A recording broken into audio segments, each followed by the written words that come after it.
Hi everyone, Ashley Stamatinos here. Thank you for joining me.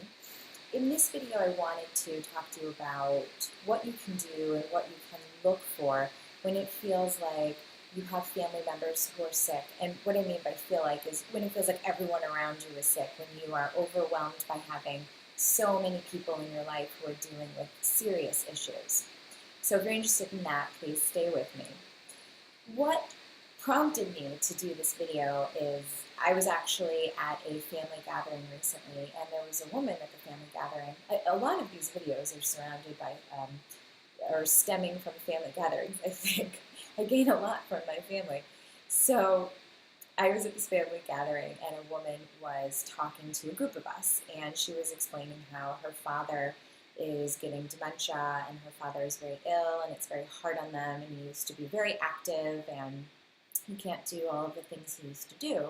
And so I was very present with the conversation and listening to what she was saying, but I noticed that the other people around me, out of a discomfort in being in silence and just listening, they kept chiming in and saying, "Oh, but focus on the fact that he's still there, and focus on the fact that you still have your mom as well, and focus on the fact that it could be worse." And it was really interesting to me because I was watching this sort of play out, and I was watching this woman as basically she was not being received at all.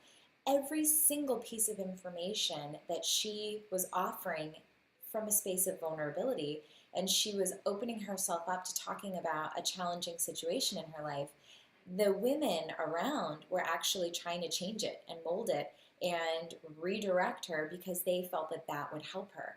But really, what was going on, what I was seeing from my aerial perspective, was that I was noticing that this was actually superiority. This was these women thinking that they knew better than her, and they felt more comfortable fixing it than being in a space of vulnerability with her. And so when you choose to be in that space of vulnerability with your family member or friend or colleague who's going through something serious and they're sharing a vulnerability with you, one of the kindest things to do often is to say things like, "Oh, that must be really tough," or "How does that make you feel?" Ask some questions, what exactly is it that, that's doing for your life? How is that shifting things for you? Is there anything you desire from me? Is there any way I can help you? These questions are non-judgment, non-conclusion. They're not trying to fix or change it.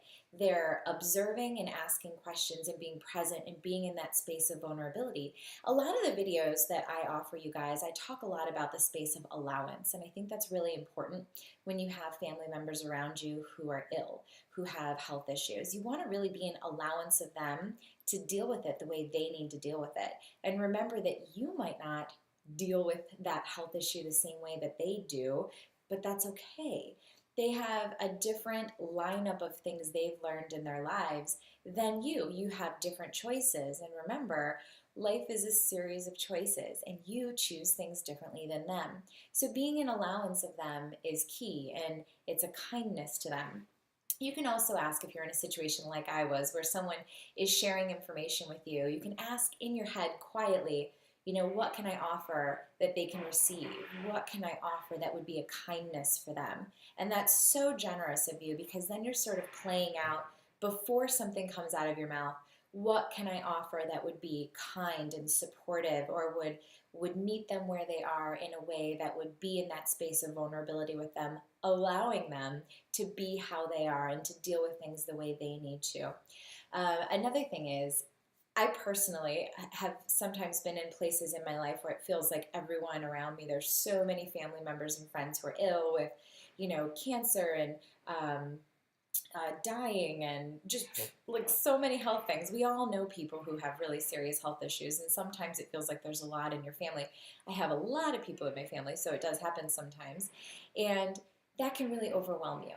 So if you're dealing with a situation where you feel like the circumstances and situations and the amount of people and the amount of energy it's taking up, that so many people are ill, or maybe it's a different kind of situation, if that overwhelm seems like it's suffocating you, you want to go back to that exercise of expanding your energy out. Because what happens is, when you feel really suffocated and overwhelmed by the situation of having so many people around you being ill, you can't see the aerial perspective of what's going on. So you can only see what's right in front of you, and it feels like you have very few choices or no choices. And that's never the case. You always have a lot of choices. It's just a matter of what you need to do to be able to see those possibilities and choices. So what I always do, and what I recently did, is I expanded my energy out and expanded, expanded, expanded. I needed to expand really, really far, so like to the edges of the earth. And that's just like, you have an energy field, and I just expanded it out so it wasn't so contracted. I expanded out, and from that space, I was so large that I was able to see things and breathe and say, okay, so if I wasn't being consumed by all of this right now, how would I be functioning? And what would I see about the way things are working within my family or for these people that I wasn't aware of when I was that contracted? So it's really helpful to kind of expand your energy out, not kind of, it's helpful to expand your energy out so that you can have a different perspective and really be able to see what's going on and get out of the place where you can only see the choices an inch beyond your face. Expand out, ask lots of questions, and be in total allowance of the people. Meet them in their vulnerability instead of trying to fix and change their situation. And that will be such a kindness to you and such a kindness to them. One of the main things you will find by functioning from this space that I'm offering you is that life will flow with more fluidity, and you won't have as many moments of getting burnt out and stuck and stagnant and feeling like you don't have choice or you don't have possibility. It will absolutely allow you to function from a space where you don't feel like, your life is a staccato motion. You keep stopping and stopping and stopping. You will have the ability to keep moving and constantly see the choices of what's going on around you, especially from that aerial perspective. I hope this was helpful. And please comment below if this resonates with you, and like the video if you liked it. Otherwise, I won't know. I really hope this helped you, and I look forward to seeing you in the next video. Take care.